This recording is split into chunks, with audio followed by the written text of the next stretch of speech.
Welcome to the Certitude of the Catholic Faith. I'm John Veneri, and we've been going through in this program the Catechism of Pope St. Pius X, one of the greatest catechisms that the Church has produced. It was produced around 1910, and it is a complete and concise summary of the Catholic faith in question and answer form.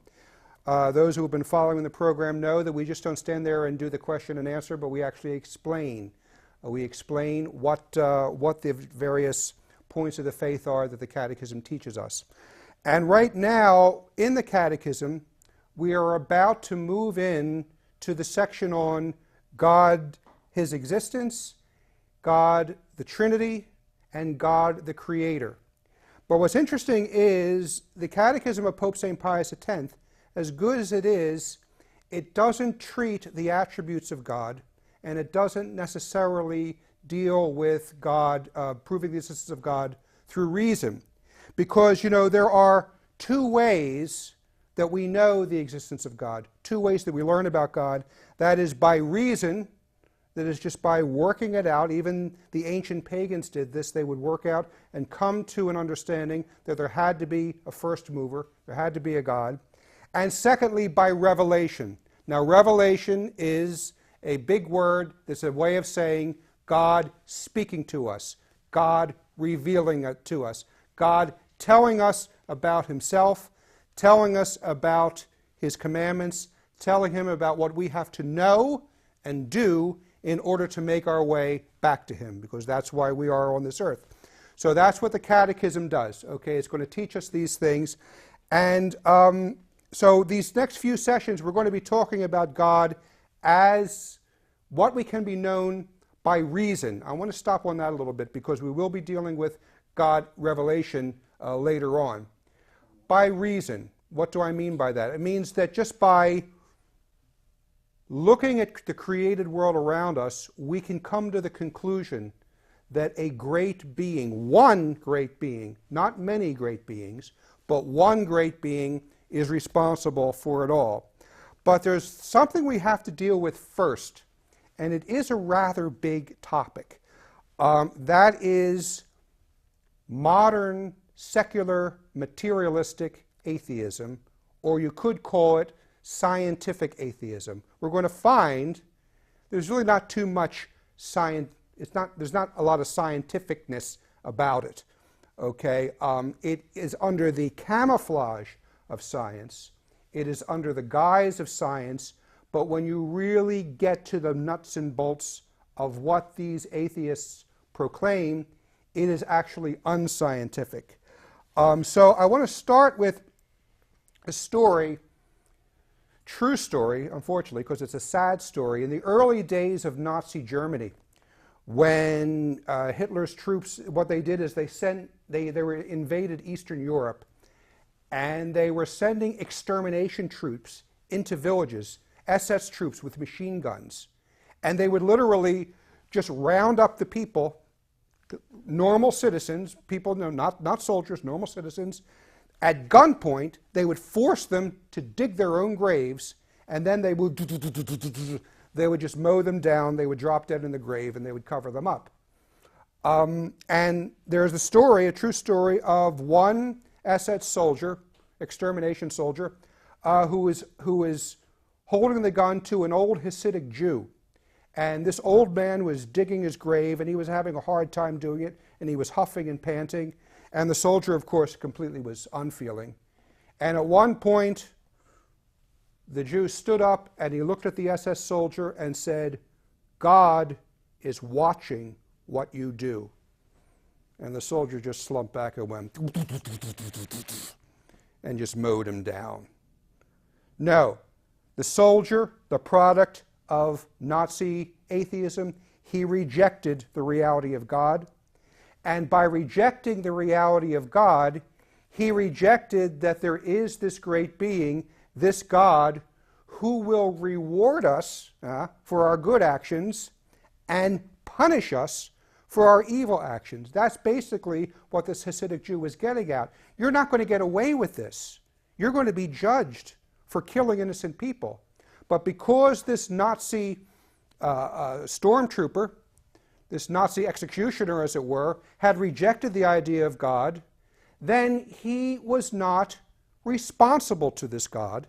He was really not responsible to anything but his immediate commander. If there is no God, then man is not responsible to any supreme being.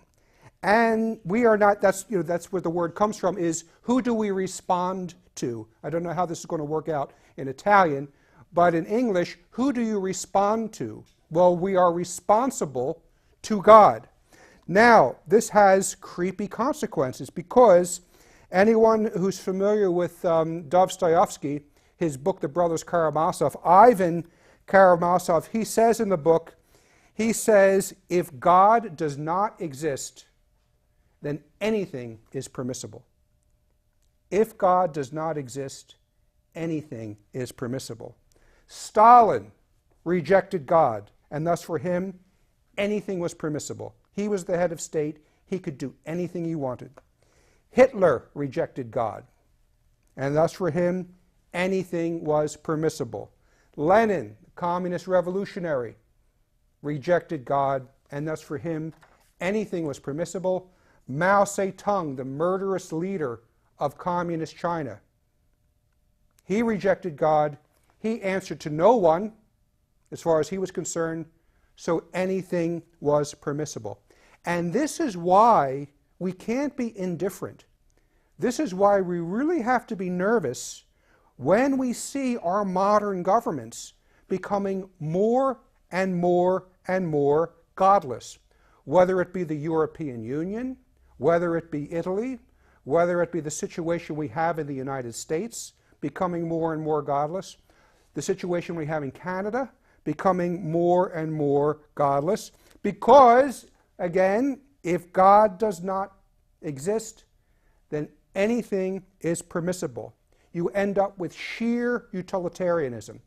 You just do, the governments, the people in charge will just do what they think they need to do for the sake of whatever good, so-called good, that they want to accomplish.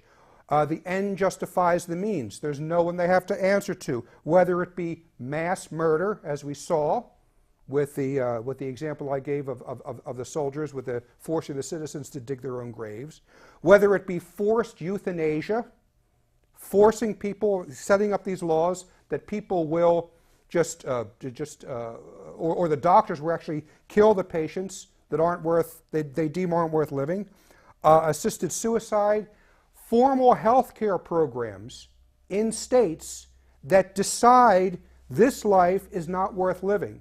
It's going to cost too much, and the quality of life won't be there. So we're just not going to give him the health care that he needs, and they will die. There are babies, deformed babies, in England. This is happening to right now.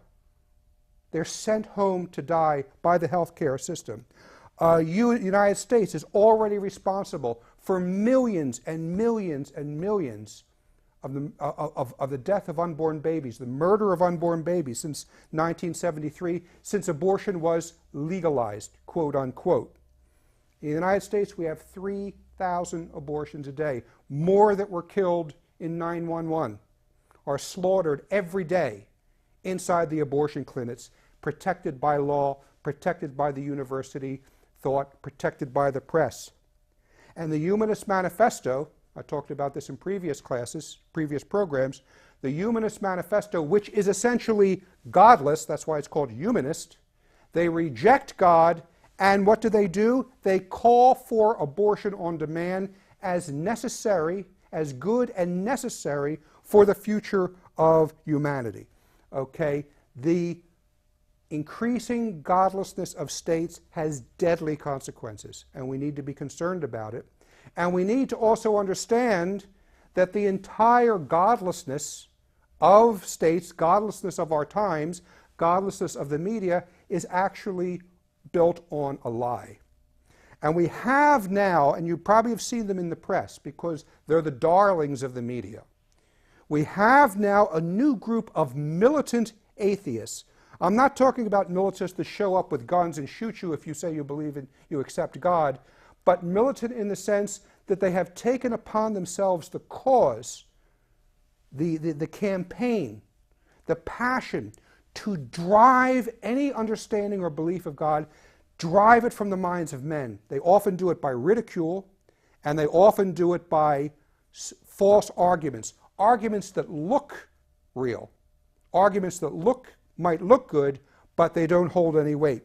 You might know of some of these people. Richard Dawkins, he's from England, you know, Richard Dawkins, yes. He's a very stuffy biologist, professor of biology from Oxford, don't you know? And he's on a campaign against God. Christopher Hitchens, who just died, he's a journalist on a campaign. Sam Harris, another so-called philosopher. Daniel Dennett, so-called philosopher, on a campaign against God. And it's very interesting because Sam Harris, he's one of this new breed of militant atheists. Among other writings, he published an essay, and the essay is called "Science Must Destroy Religion." That's the name of the essay. Well, good luck, Sammy. Good luck. Science cannot destroy religion, because we have to step back and think about it. We are so used to just bowing down before the scientists. This is the superstition of our age. Now, I'm not denigrating science or scientists. I'll explain this more. But you have to ask the question, if your car was broken, would you call in the veterinarian to fix it? If you had a plumbing problem, would you call in a tree surgeon to rectify the plumbing problem? You don't. Why? Because the veterinarian is schooled in one science, and your car requires another set of skills. The plumbing is one skill, and tree surgery is another skill. And because someone is competent in tree surgery, it doesn't mean they're competent in everything. And they're going to be absolutely useless when you need to fix your hopper, okay, or whatever you need fixed. But people fail to realize that this is precisely what we allow to happen when we sit back and accept on television a biologist. You know, maybe he's very good in biology, but a biologist telling us that there is no God. It's completely outside his field. He has no competence whatsoever. And the more they talk, the more it is clear that they're incompetent in dealing with God. How is a biologist going to prove to you that God does not exist? He can't. How is a physicist going to prove to you, even something a little more specific, how is a physicist going to prove to you that Christ, when he walked on earth 2,000 years ago, absolutely did not perform any miracles to prove that he was who he said he was? A physicist can't do it. History is not his field. And also, a miracle is the suspension of the normal laws of nature. Well, that's what the physicist excels at, the normal laws of nature. He doesn't really have anything to say if a miracle happens. All he can say is, well, we can't explain it according to the settled order of nature. This is something outside the natural. So the physicist cannot claim to prove that Christ's miracles did not happen. Now, I want to make it clear, this is not to denigrate science. Science, now when I'm talking about empirical science, what am I talking about, okay? When I'm talking about empirical science, I'm talking about the fact that you observe things.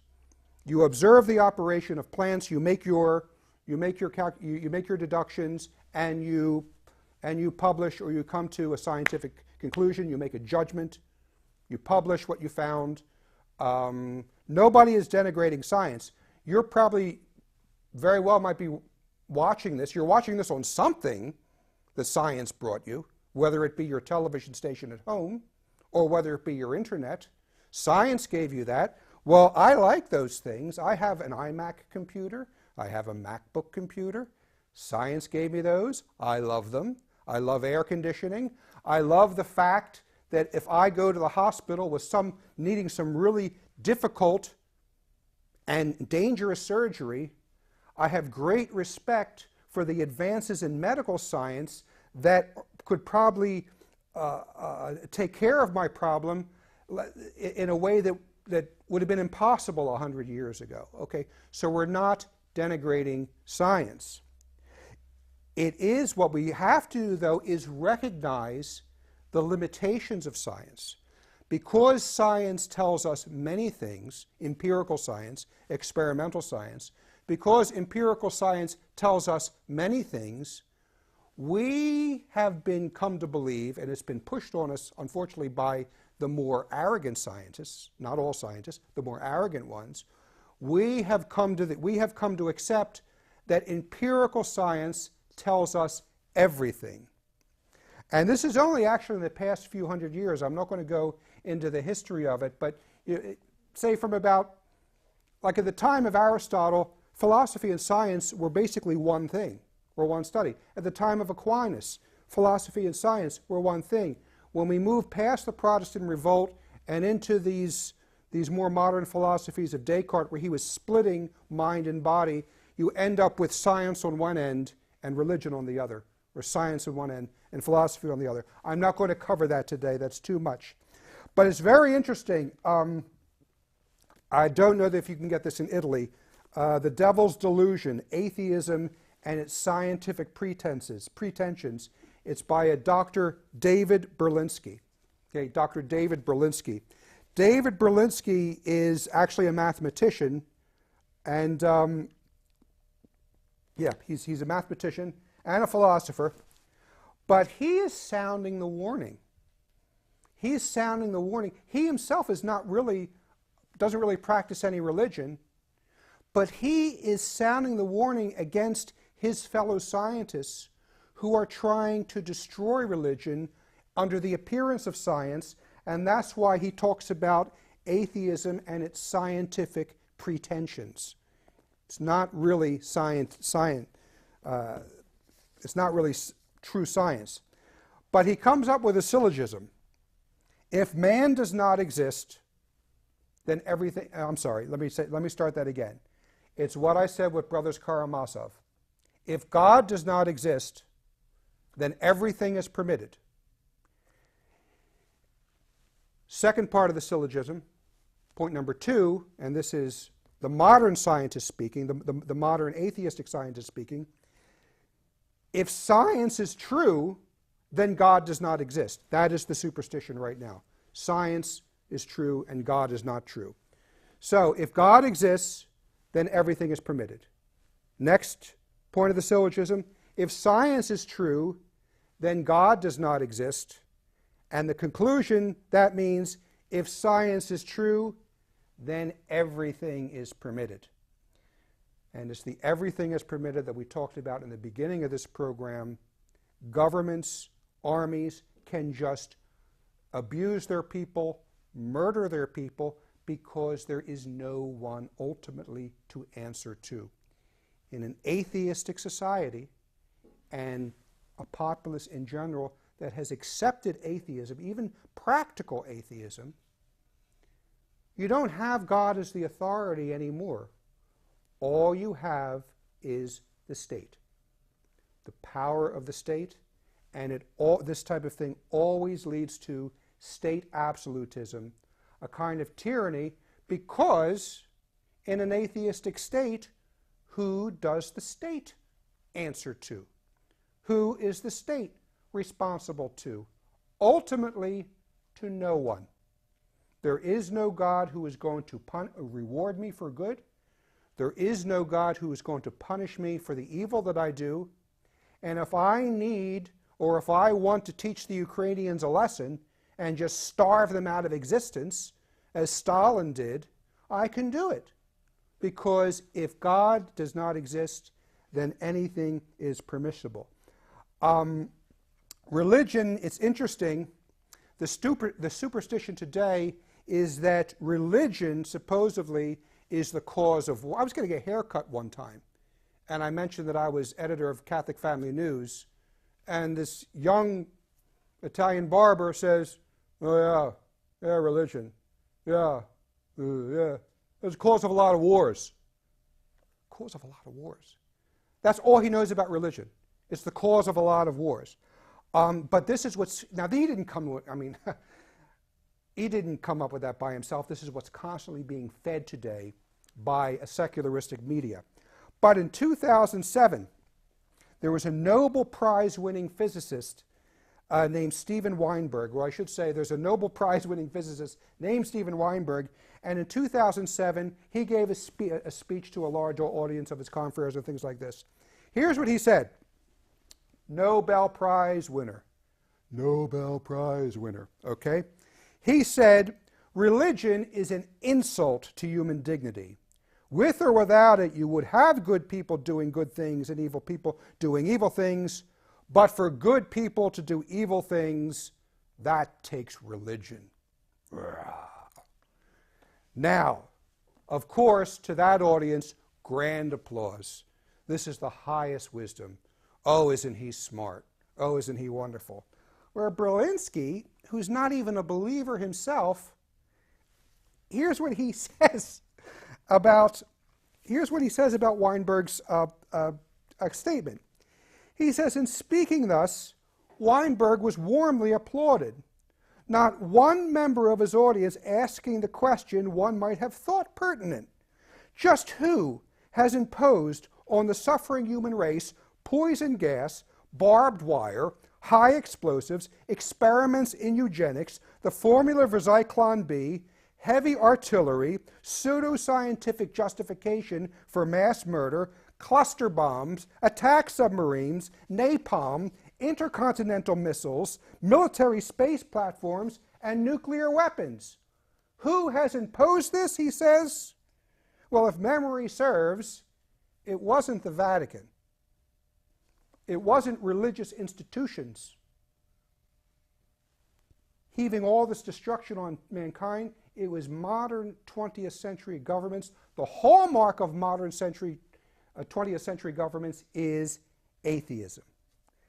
And these evils are the product of so-called modern scientific and enlightened atheistic governments. The 20th century is hailed as the scientific century, a century of human progress, freeing itself for all superstition of religion and bringing man to a high degree of goodness and kindness and fellowship. But what has the 20th century produced? World War I, 15 million dead. World War II, 55 million dead. Hitler's Nazi regime, millions dead. Direct killing of the innocents by the government. The Soviet Union, Stalin's communist regime from 1924 to 1953 alone, under one regime, 20 million dead. Many millions killed, civilians, innocent people, mothers and fathers and children killed by their own government. Mao Zedong's communist regime in China, 1949 to 1975, 40 million dead. Most killed by their own government. Not to mention the Cambodia Khmer Rouge, 1.6 million dead. The Korean War, 2.8 million dead. Rwanda and Burundi, 1.35 million dead. You keep going, Afghanistan, Congo, the list goes on. Millions dead, millions slaughtered. This is progress? This is the progress that we've been promised? Remember what Dostoevsky said? If God does not exist, then anything is permissible. Now, when we move to the study of God, we're going to say more about the problems of atheistic science in the next program. But one of the things I want to leave you with here is that we don't then run to accept God because, gosh by golly, gosh, things are going to be awful bad without it. And you even hear politicians talk about this. Well, we need Christianity. It's good to have Christianity because when the When the people are Christian, then they live good lives, they obey laws. Okay, this is all secondary things. The good effects of the true religion is secondary. The primary point of studying and learning the truth about God is because of God himself. Because if God exists, and if God did create us out of nothing, and if he sustains us in existence at every moment of our existence, then we owe him that acknowledgement. We owe him that gratitude. We give him the gratitude that is due him. And if anybody from your catechisms, when you were young, if you remember the virtue of justice, what is the virtue of justice? The virtue of justice is defined as giving man according to his due, giving every man his just deserts, every man according to his due. So what is religion? Well, justice is here. Religion is kind of a, well, not kind of, it is a subsection of the virtue of justice.